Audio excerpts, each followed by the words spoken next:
Hi, dear audiences, welcome to our show. This channel provides knowledge of power systems for insiders, and our team is committed to offer professional explanations and answers. Today I will introduce you arrestors. As a kind of protective appliance that limits overvoltage, arrestor is widely used in power generation, power transmission and transformation, and power distribution systems to protect the insulation of electrical equipment from overvoltage damage.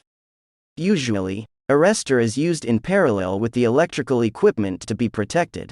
When the overvoltage exceeds its specified operating voltage value, the arrestor will immediately actuate and absorb energy, so that the voltage across the arrestor won't exceed the specified value and prevent the electrical equipment from being damaged.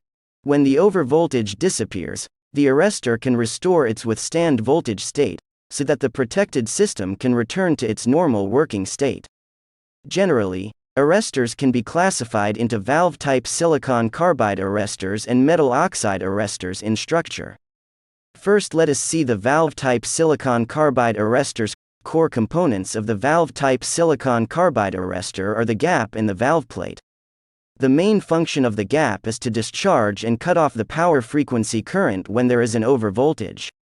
The valve plate plays a role in absorbing overvoltage energy and limiting the residual voltage and power frequency current value under the discharge current.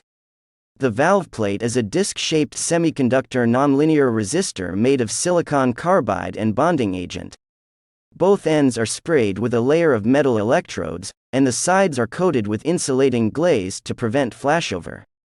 According to the material formula and production process, the valve plate is divided into low temperature and high temperature types. The flow capacity of the high temperature valve plate is much larger than that of the low temperature valve plate, but its nonlinearity is poor. The assembly structure of the silicon carbide arrestor depends on the matching method of the gap and valve plate. In terms of electrical performance, main parameters of valve-type silicon carbide arrestors are as below. First, rated voltage refers to the maximum allowable power frequency voltage on the arrestor and at which the arrestor can reliably extinguish arc after operating. Second, power frequency discharge voltage refers to the peak value of the power frequency voltage measured when all series gaps between the arrestor terminals are discharged. Third, impulse discharge voltage refers to the maximum voltage value reached before it is discharged when the impulse voltage of a given waveform and polarity is applied to the arrestor. It is divided into 1/2/50ths of a microsecond impulse discharge voltage, wavefront impulse discharge voltage and operating impulse discharge voltage. Fourth, discharge current referring to lightning impulse current, operating impulse current and power frequency current through the arrestor when it activates, is used to classify arrestors. The peak discharge current with 8/20ths of a microsecond waveform is called the nominal discharge current of the arrestor, and is also the impulse current through the arrestor during the action load test. Its amplitudes include 20 kA, 10 kA, 5 kA, 2.5 kA, 1.5 kA, 1 kA. When the discharge current passes through the arrestor valve plate, the voltage drop between its terminals is called the residual voltage. Fifth, flow capacity refers to the ability of the arrestor valve plate to withstand the discharge current, which is shown by the current amplitude under the specified waveform. Generally, 2000 microseconds square wave current and 18/40ths of a microsecond impulse current are used to assess the flow capacity of the arrestor valve plate. For the magnetic blow valve plate arrestor with main voltage of 100 kV and above, it is also necessary to pass the long-time energy release test, that is, the current capacity assessment of the continuous long-time current test. In terms of external insulation performance, the electrical strength of the external insulation of the valve-type arrestor should meet the requirements of GB 311.1, and the dry and wet power frequency withstand voltage of the external insulation of the low-voltage valve-type arrestor should not be less than 4 kV. The minimum nominal creepage distance of the valve-type arrestor porcelain bushing meets the following requirements: 17 mm per kV for non-polluted areas, 20 mm per kV for ordinary areas, and 25 mm per kV for heavily polluted areas. At the same time, in the test of electrical conduction current or leakage current, if it is a valve arrestor with a parallel electric limit, its leakage current should be measured. For a valve arrestor without a parallel resistance, when testing its leakage current, the measurement should be carried out under DC, and the reference voltage and current of the test should be specified by the arrestor manufacturer. Next, let us see the metal oxide arrestor. Core element of a metal oxide arrestor is zinc oxide resistors, which is mainly in a round or ring shape with metal electrodes sprayed on both ends, and the sides coated with insulating glaze to prevent flashover along the surface. Metal oxide arrestors only use zinc oxide resistors, and generally do not use discharge gaps. However, in some metal oxide arrestors, series gaps or parallel gaps can also be used, and thermal conductivity materials such as silicon rubber and quartz sand can be used to improve their thermal stability. Some use parallel ceramic capacitors to improve the potential distribution of high voltage products. Zinc oxide resistor blocks and other components in single or multiple pillars are fixed in sealed ceramic bushing or composite insulating bushing with a single column or multiple columns. Metal oxide arrestor is in the same shape and structure as the silicon carbide arrestor, including a sealing structure, a pressure release device structure, and an external insulation structure.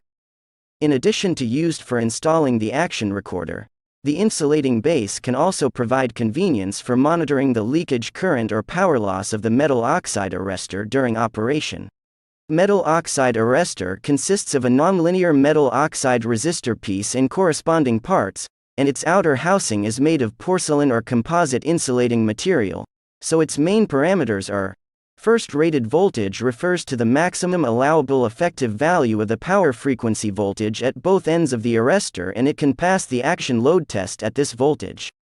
Second, continuous operating voltage refers to the effective value of the power frequency voltage allowed to be continuously applied to both ends of the arrestor. Third, reference current refers to the peak value of the resistive component of the power frequency current used to determine the power frequency reference voltage. Power frequency voltage refers to the peak voltage measured under the reference current. 4th nominal discharge current and residual voltage.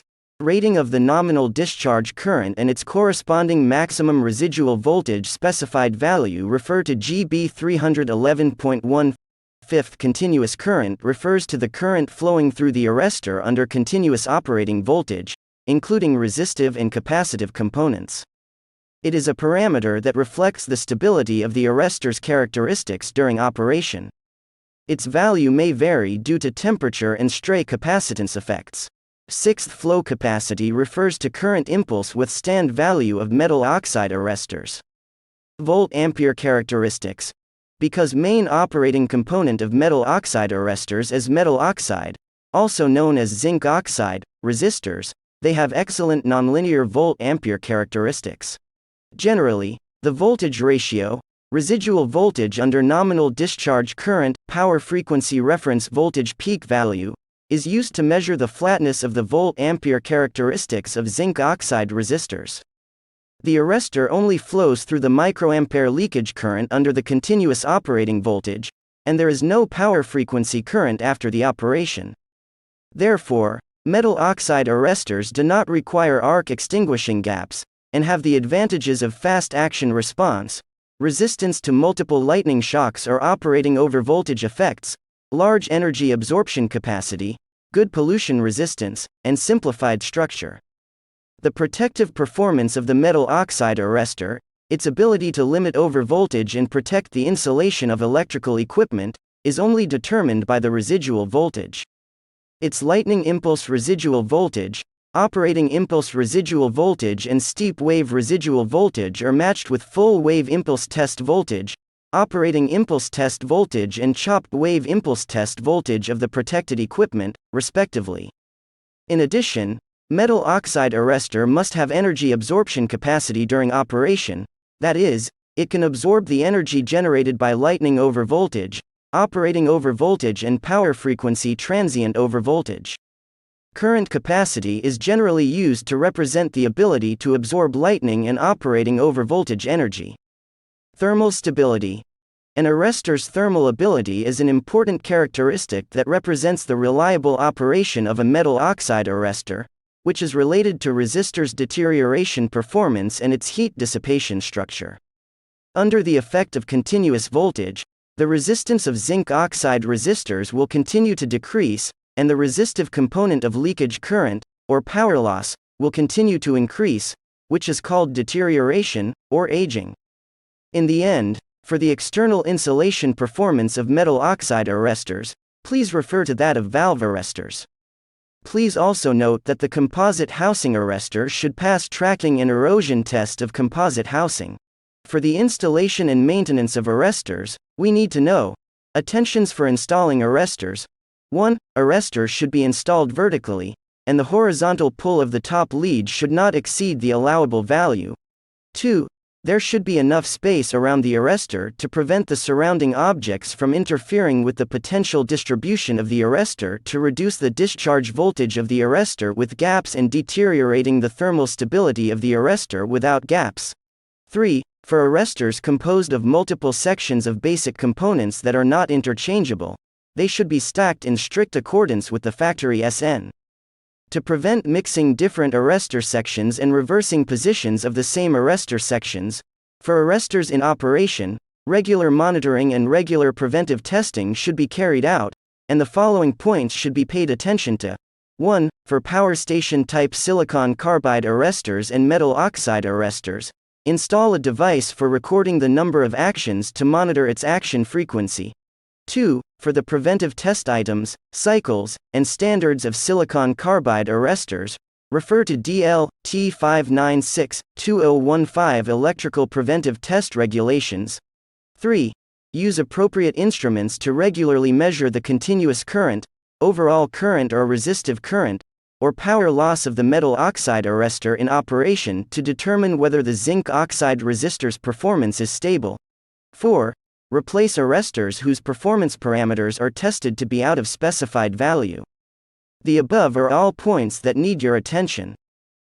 Hope our explanation can offer you some help. This channel will update more videos of power system in future.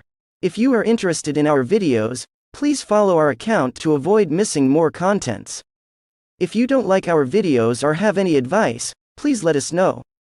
Thank you for your watching and see you next time.